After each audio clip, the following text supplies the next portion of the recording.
Bismillahirrahmanirrahim, wa salatu wassalamu ala ashrafil mursalin. Donc, on se retrouve dans une nouvelle séance de travaux dirigés consacrée au chapitre de cinématique du solide. Exercice numéro 1. Donc, dans cet exercice, nous avons une tige d'extrémité O et A, donc une barre. Donc, cette barre-là tourne dans le repère fixe OX, OY, OZ. Donc, elle tourne avec un angle θ. Donc, sa vitesse de rotation, ou bien le taux de rotation de la tige par rapport au repère fixe, c'est θ.k. Donc, la vitesse de rotation est orientée suivant l'axe Z qui est sortant du slide. Alors, le repère tournant est lié à la tige tel que OA égale RU. Donc, on va mettre un vecteur unitaire sur la tige qu'on va appeler U et un autre vecteur qui est perpendiculaire à U qu'on va appeler V, et la base UV donc tourne sur l'axe OZ. Donc, le vecteur rotation de la base UV, c'est θ.k. Et nous avons OA qui est égal à RU. Donc, le vecteur OA est donné par RU, R étant une constante. On nous demande de déterminer les vecteurs vitesse et accélération du point A en utilisant la méthode de dérivation directe et la méthode de distribution des vitesses. Donc, première partie, on va déterminer les vecteurs vitesse et accélération du point A par la méthode de dérivation. La méthode de dérivation, donc il suffit juste de déterminer d'écrire le vecteur OA qui est donné ici, donc OA c'est RU, et de dériver cette expression directement. Donc, premièrement, on définit d'abord la dérivée puisqu'on va dériver RU, donc on va dériver U. Donc, il faut voir dans le cours que lorsqu'on dérive un vecteur unitaire tournant, on va obtenir, si on dérive ici le U par rapport au temps, on va obtenir θ fois V. En effet, on a d'après le cours, du par rapport à dt, du dt est égal à θ le vecteur rotation vectoriel u.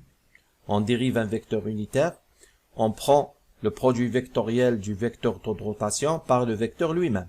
Donc, θ est orienté selon k, vectoriel u, et selon la règle de la main droite, k vectoriel u est égal à v. Donc, j'ai θ v. Et lorsque je dérive v par rapport au temps, toujours, c'est le vecteur taux de rotation θ vectoriel v. C'est θ.k vectoriel v puisque le vecteur taux de rotation est orienté selon k. Et k vectoriel v, c'est moins u. Donc, la dérivée de u par rapport au temps, c'est θ.v.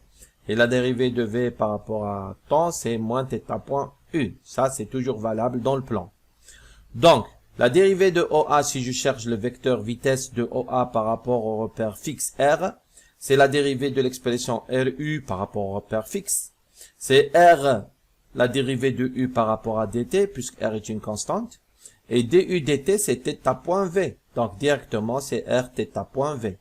Donc, la vitesse du point A absolue par rapport au repère fixe, c'est R θ.v. L'accélération du point 1 par la méthode de dérivation, donc je dérive la vitesse absolue de A par rapport au repère fixe. Donc, c'est la dérivée de r θ.v, rappelez-vous la vitesse c'est r θ.v, donc r est une constante, je vais sortir le r, donc r, la dérivée θ c'est θ seconde, ça me donne r θ seconde v, la dérivée de v c'est moins θ.u, donc θ. Ça donne moins r θ point au carré u, moins r θ point au carré u. Donc l'accélération de a par rapport au repère fixe, c'est r θ seconde v moins r θ point au carré u. Maintenant, par les formules de distribution des vitesses. Donc, d'après le cours, nous avons la vitesse d'un point A dans un solide, la vitesse d'un point A est égale à la vitesse d'un autre point du solide, par exemple ici O, la vitesse de O, puisque O c'est l'origine du repère et O appartient à la tige, donc nous pouvons utiliser la vitesse de O, plus oméga, le taux de rotation du repère mobile par rapport au repère fixe vectoriel OA. Donc, rappelez-vous, la vitesse de A est égale à la vitesse de O plus oméga vectoriel OA. Et vous pouvez inverser ça en écrivant la vitesse de A par rapport à R est égale à la vitesse de O plus AO vectoriel oméga. Donc, OA devient AO. Et au lieu d'avoir oméga vectoriel OA, on a AO vectoriel oméga. C'est la même chose. Donc, moi, je préfère cette expression. On commence toujours par oméga et ensuite, on met le vecteur. Alors, sachant que oméga, le taux de rotation du repère mobile ou bien de la base mobile UV par rapport à la base fixe IJ, c'était à point K.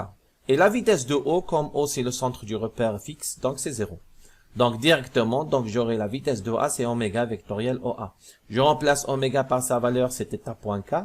Je remplace OA par sa valeur, c'est RU. Donc R θ point, R, je fais sortir le R θ point, et K vectoriel U, c'est V. Et j'obtiens R θ point V. C'est le même résultat que j'avais trouvé précédemment par la méthode de dérivation directe. L'accélération du point 1 par la formule de distribution des accélérations. Donc, nous avons vu dans le cours que l'accélération d'un point A dans un solide est égale à l'accélération de n'importe quel point O du solide, plus la dérivée du taux de rotation dω dt, donc ça c'est l'accélération angulaire, c'est l'accélération du repère mobile par rapport au repère fixe, vectoriel OA, plus le taux de rotation, plus le double produit vectoriel oméga vectoriel OA, vectoriel oméga. Avec, donc maintenant, comme la vitesse de O c'est 0, donc l'accélération de O c'est 0, je vais remplacer maintenant. Donc, dω dt, je dérive oméga, c'était à point K, donc la dω dt, c'était θ seconde K. L'accélération angulaire, elle est orientée selon K. Vectoriel OA, c'est vectoriel RE, plus oméga, c'était à point A, vectoriel, le produit vectoriel, θ point K, vectoriel RE. Donc, ce produit-là, c'est R θ point V, sachant que K vectoriel U, c'est V. Alors, θ point K vectoriel R θ point V, donc K vectoriel V, c'est moins θ point. K vectoriel V, c'est moins U. Donc, j'obtiens R θ au carré, que multiplie moins U. Donc, moins R θ point au carré U. Et le premier résultat, c'était θ seconde R, K vectoriel U, c'est V. Donc, j'obtiens R θ seconde V moins R θ point au carré U, et c'est le même résultat que j'avais trouvé en utilisant la méthode de dérivation directe. Exercice numéro 2. Un disque de centre C de rayon R roule sans glisser sur l'axe OX d'un repère fixe R de OIJK. Donc, nous avons un disque de centre C et de rayon petit r, donc il roule. Donc, nous avons un mouvement hélicoïdal, il roule. Donc, sans glisser, c'est-à-dire il n'y a pas de glissement entre le disque et l'axe OX. Donc, le roulement sans glissement implique que lorsque le disque tourne d'un angle θ, la distance parcourue par le point C, c'est r θ. Donc, l'arc avec lequel a tourné le disque est égal à la distance parcourue par le centre C. Donc, nous avons en tout moment la distance parcourue par C qui est égale à R fois θ. C'est la condition du roulement sans glissement. Le repère lié au centre du disque R de base I1J1K est lié au centre du disque figure 2. Remarquez ici, j'ai mis K parce que nous avons le troisième axe, le troisième vecteur unitaire de la base mobile K1 qui est parallèle à K. Donc, je vais utiliser K directement. Vous pouvez mettre K ou K1, sachant que K et K1, c'est le même vecteur. Écrire le torseur cinématique au centre C du disque. Déterminer les vecteurs vitesse et accélération du point M sur la circonférence du disque. Écrire la condition de roulement sans glissement au point de contact I avec l'axe OX. Donc, on va commencer par le torseur cinématique du disque au point C. Donc, pour cela, il faut déterminer la vitesse du point C. Donc, le disque est en mouvement hélicoïdal, rotation plus translation. Θ est l'angle de rotation du disque autour de l'axe passant par C dont le vecteur unitaire est K. Le taux de rotation de la base I1J1K par rapport au repère ou bien par rapport à la base fixe IJK, c'est oméga est égal à θ point K. Le déplacement du disque le long de l'axe OX est repéré par OI égale XI. Donc, je vais repérer le déplacement le déplacement du disque le long de l'axe OX par X. Donc, OI sera égal à X fois I. Donc, si je vais écrire la vitesse du point C, donc je vais d'abord déterminer le vecteur OC. Donc, le vecteur OC, ça va être OI plus IC. Donc, OI, c'est XI. Et IC, donc c'est le rayon qui multiplie J. Voilà, donc quand je calcule la vitesse de C, c'est la dérivée de OC par rapport au temps. Donc OC, c'est OI plus IC, donc je dérive OI, ensuite je dérive IC. OI, c'est XI, sa dérivée, c'est X point. i, et parce que i est une constante, est un vecteur constant, et la dérivée de ic, c'est la dérivée de rj, et comme r est constant et j est constant, donc la dérivée est nulle. Donc ici, c'est petit r. C'est pas grand R, c'est petit r, le rayon du disque. Ok, donc c'est ici c'est indiqué que c'est petit r. Donc c'est la dérivée de rj par rapport à tt est égale x point. Donc, par conséquent, le torseur cinématique du centre C du disque est V, le torseur cinématique par rapport à C. Donc, le torseur a deux composantes. La première composante, c'est le vecteur taux de rotation, c'est θ point K. Et la deuxième composante, c'est la vitesse de C, c'est x point I. Voilà. Alors, deuxième partie, les vecteurs vitesse et accélération du point M sur la périphérie du disque. Donc, je vais prendre un point sur la périphérie du disque qui est orienté selon I1. Ça facilite les calculs. Donc, j'aurai OM qui est égal à OI plus IC plus CM. Et si j'utilise la règle de distribution des vitesses dans un corps solide, donc j'ai déjà la vitesse de C. Donc, pour calculer la vitesse de M, c'est directement la vitesse de M par rapport au repère fixe. C'est la vitesse de C par rapport au repère fixe plus oméga, le taux de rotation du disque par rapport au repère fixe vectoriel Cm. Donc, maintenant, Cm, c'est quoi? C'est R fois I1. Donc, la vitesse de C, c'est x point I. Oméga, c'est θ point K. Vectoriel Cm, c'est R I1.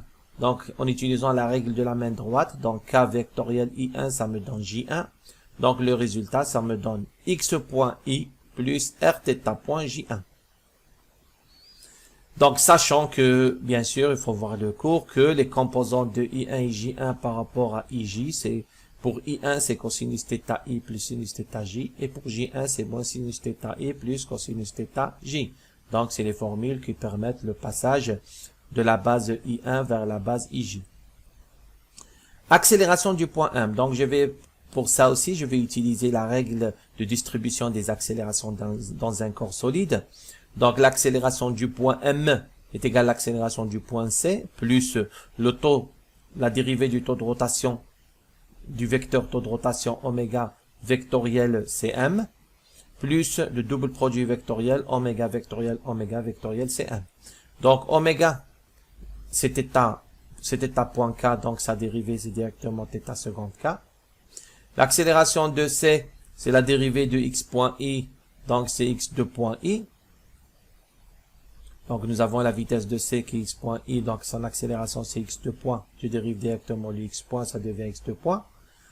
Et produit vectoriel Cm, donc Cm, c'est RI1, plus oméga, c'est θ point K, vectoriel θ point K, vectoriel RI1. Donc, ce produit vectoriel K vectoriel I1, ça me donne J1. Donc, ça me donne Rθ point J1. Et K vectoriel J1, c'est moins I1. Avec le θ point, ça me donne moins Rθ point au carré I1. Le premier et le deuxième terme étant inchangés. Donc, θ seconde I plus Rθ seconde J1. Et le résultat du troisième terme, c'est moins Rθ point au carré I1. Donc, ça, c'est l'accélération de M par rapport au repère fixe en utilisant la règle de distribution des accélérations dans un corps solide. Alors maintenant, on nous demande d'exprimer la règle, la condition de roulement sans glissement au point I. La condition de roulement sans glissement au point de contact I avec l'axe OX. Donc, il faut savoir que le vecteur vitesse du point de contact I est obtenu en faisant coïncider le point M avec le point I. Donc, moi, j'ai la vitesse du point M. Donc, il suffit de faire coïncider le point M avec le point I. Donc, je vais ramener le point M ici, qui était selon I1. Donc, je vais faire 3pi sur 2 pour le ramener en I. Donc, c'est-à-dire θ égale 3pi sur 2 et J1 est égal à I. Donc, J1 ici, il devient le J1. Donc, quand je fais θ égale 3pi sur 2, donc le J1, il devient le vecteur unitaire I. Dans ce cas, la vitesse de I par rapport à RO, c'est la vitesse de M pour θ égale 3pi sur 2. Donc, c'est égal à x point I. Donc, je vais ici mettre x point I. J1, ça devient un I. Et Rθ point, c'est Rθ point. Donc, ça devient x point plus Rθ point. Et comme I, c'est un point qui appartient au disque et en même temps à l'axe OX, et la vitesse de I sur l'axe OX, c'est 0. Donc, la vitesse de I sur le disque aussi doit être 0. Donc, la vitesse de glissement, c'est la vitesse, c'est x point plus r θ point. Et cette vitesse-là, elle est nulle si x point est égal à moins r θ point. Donc, si ce terme-là est nul, c'est 0. Donc, c'est la condition de roulement sans glissement. X point doit être égal à moins r θ point. Exercice numéro 3. Donc, dans cet exercice, nous avons 3 roues dentées. Donc, les 3 roues s'engrainent, donc elles sont en contact au point I1 entre les roues 1 et 2, et au point I2 entre les roues 2 et 3. Les roues sont dentées, donc il y a un contact ici, il y a un roulement sans glissement. Alors, les centres des 3 roues 1, 2 et 3, les centres O, A et B sont alignés sur la tige ici en bleu. Et la tige tourne avec un taux de rotation autour de l'axe OZ est égal à oméga T. La roue dentée 1 étant fixe dans son plan. Donc la vitesse de rotation de la roue 1 c'est 0. Calculer les vitesses angulaires des 3 roues et en déduire le vecteur vitesse au point C de la roue 3. Donc on va prendre C qui est aligné sur la tige et on va déterminer sa vitesse. Donc, détermination des taux de rotation des roues 1, 2 et 3. Des oméga, les oméga 1, oméga 2, oméga 3. Donc la première vitesse de rotation, c'est oméga 1, c'est égal à 0 puisqu'on nous dit que la roue dentée 1 est en fixe. Donc directement oméga 1 égale à 0. Maintenant pour le taux de rotation de la roue 2. Donc les roues 1 et 2 étant dentées, donc les vitesses au point de contact I1 sont égales. Donc au point I1 ici, nous avons des vitesses égales puisque le roulement s'effectue sans glissement. Donc si je calcule la vitesse sur la roue 1, je dois trouver qu'elle est égale à la vitesse sur la roue 2. Et comme la vitesse sur la roue 1 c'est 0, puisque la roue 1 elle est immobile, donc la vitesse VI sur la roue 1 est égale à 0, parce qu'elle est fixe. Et V2 sur la roue 1, donc est égal, si je vais utiliser la règle de distribution des vitesses, donc A appartient à la roue, donc je vais utiliser VA. Donc c'est VA plus oméga vectoriel AI1. Donc si je calcule la vitesse du point I1 sur la roue 2, donc j'utilise la règle de distribution des vitesses, c'est VA, la vitesse de VA, plus oméga 2, la vitesse de rotation du solide 2, vectoriel AI2. Donc, remarquez que AI2, c'est le rayon R2 qui multiplie le vecteur unitaire I1. Donc, c'est moins R2 I1, puisqu'il est dirigé dans le sens opposé de I1. I1, J1 étant la base tournante qui suit la tige. Donc, I1 est parallèle à la tige et J1 parallèle à I1. Et K1 et K sont parallèles, ils ont le même sens. Donc, je peux écrire K ou K1, c'est la même chose. Donc, la vitesse, si je calcule la vitesse de I1 sur le solide 2, donc ça la vitesse de A, puisque A appartient au solide 2, plus oméga vectoriel AI1. Puisque la tige est en rotation autour de l'axe OZ avec le taux de rotation oméga T, la vitesse du point A est. Maintenant, je vais calculer la vitesse du point A en le considérant non pas un point du solide 2, mais un point de la tige, puisque A est un point commun. C'est le centre du disque 2 et en même temps, il appartient à la tige. Donc, si je calcule la vitesse de A comme point de la tige, donc la règle de distribution des vitesses me dit que la vitesse du point A, c'est la vitesse du point O plus oméga de la tige vectorielle OA. Voilà. Et comme la vitesse de O c'est 0, c'est le centre, c'est l'origine du repère fixe. Donc il me reste juste oméga tige vectorielle OA, sachant que OA est orienté selon I1. Donc la vitesse de A c'est oméga tige vectorielle OA est égal à oméga tige K vectoriel, donc OA c'est R1 plus R2, I1, donc directement R1 plus R2 oméga tige, et K vectoriel I1 c'est J1. Donc, oméga 2 vectoriel et oméga 2 vectoriel, le terme oméga 2 vectoriel AI1, c'est oméga 2K vectoriel AI1 c'est moins R2I1, remarquez, AI1 c'est moins R2I1. Donc est égal directement K vectoriel I1 c'est J1 et oméga 2 que multiplie moins R2 ça fait moins R2 oméga 2. Donc, le deuxième terme, c'est moins R2 oméga 2 J1. Et le premier terme, V2A, c'est R1 plus R2 oméga 2 J1. Je vais additionner ces deux termes-là. Donc, la vitesse du point I1 sur le solide 2 est égale à 0, puisque elle est égale à la vitesse du point I1 sur le solide 1 qui est elle nulle. Donc, ce qui me donne la somme des termes calculés, ce terme-là plus ce terme-là, c'est 0. Ça, c'est 0, donc j'en déduis oméga 2. Donc, oméga 2, c'est R1 plus R2 sur R2 oméga tige. Donc, j'ai calculé, j'ai déterminé oméga 2, et oméga 2 est orienté selon K, vecteur unitaire K. Alors, maintenant, le taux de rotation de la roue 3, je vais faire la même chose.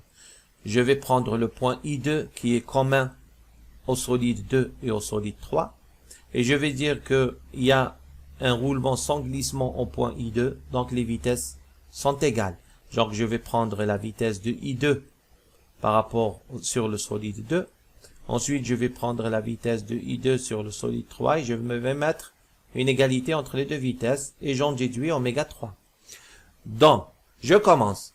La vitesse du point I2 considéré comme un point du solide 2 est égale à la vitesse de I2 considéré comme un point du solide 3. Or, la vitesse de I2 comme sur le solide 2, c'est en utilisant la règle de distribution des vitesses. Donc, c'est la vitesse du point A plus oméga 2 du solide 2 vectoriel AI2. Et AI2, c'est R2I1. Donc, la vitesse de I2 sur le solide 2, c'est VA plus oméga 2 vectoriel AI2.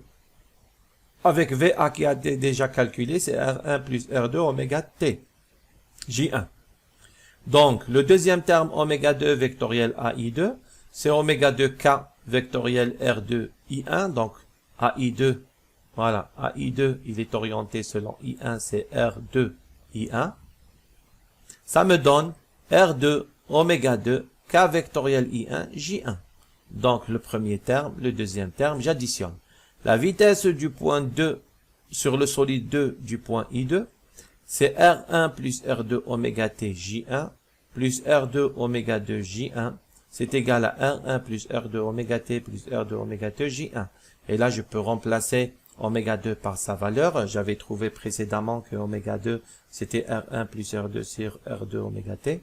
Donc, je remplace oméga 2 par sa valeur, j'obtiens 2 fois R1 plus R2 oméga tige J1. Ça, c'est la vitesse du point I2 considéré comme un point du solide 2. On va calculer la vitesse de I2 considérée comme un point du solide 3. Donc, pour cela, je vais dire que la vitesse de I2, donc je vais prendre un point du solide 3 qui est VB.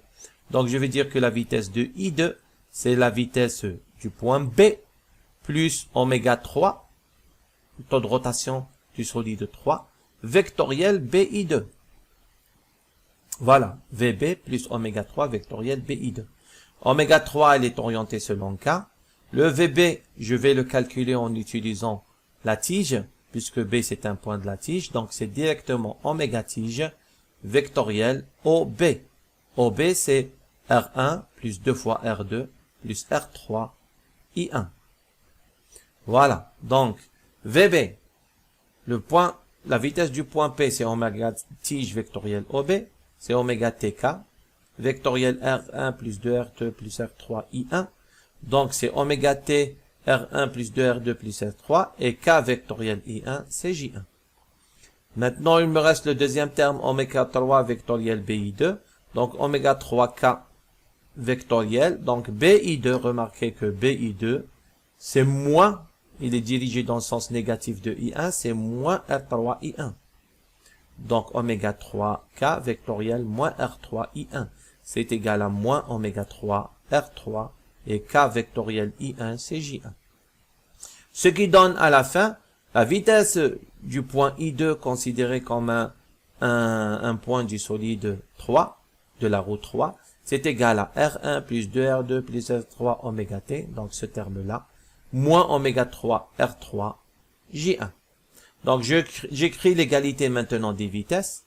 Donc, le premier terme, V2I2, considéré comme un point du solide 2 et V de I2 considéré un point comme le solide 3, j'égalise les deux termes. Donc j'obtiens oméga 3 est égal R3 moins R1 oméga tige sur R3. Ceci pour le taux de rotation de la roue 3. Et vous pouvez remarquer que lorsque R1 est égal à R3, oméga 3, la vitesse du solide 3, la vitesse de rotation du solide 3 est nulle. Alors, la vitesse du point C à la périphérie du solide 3. Donc, je vais utiliser la règle de distribution des vitesses dans le solide 3. Donc, la vitesse de C, ça va être la vitesse de B, plus oméga du solide 3, oméga 3, vectoriel BC. Et BC, c'est R3I1. Donc, la vitesse de C est égale à la vitesse de B plus oméga 3 vectoriel BC.